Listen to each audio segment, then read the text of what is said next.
mlinzi wa Raila Odinga ambaye ameaga dunia ataweza kupumzishwa wikendi hii, wengi wakiulizana maswali si haba kuhusiana na kifo ambacho kiliweza kutokea ghafla.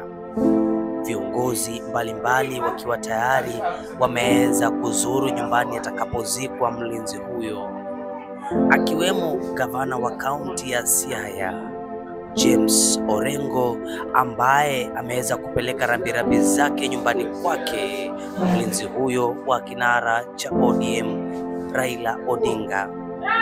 Kulingana na baadhi ya viongozi ambao tayari wamezuru huyo nyumbani kwake, wamemsifia mlinzi huyo kama mtu ambaye amekuwa nguzo kuu katika jamii.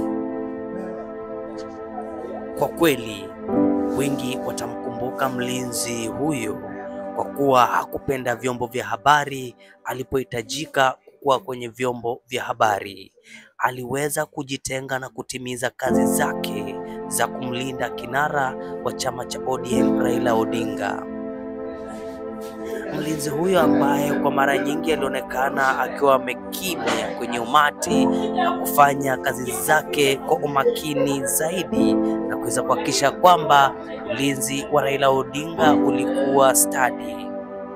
Ikumbukwe mlinzi huyo wa kinara cha ODM Raila Odinga alikuwa mlinzi wa babake Raila, na baada ya kifo cha Oginga Odinga, hivyo basi ilimpasa kuchukua jukumu la kumlinda Raila Odinga. Ripoti zinasema kuwa mlinzi huyo amekuwa na Raila Odinga kwa zaidi ya miaka 30.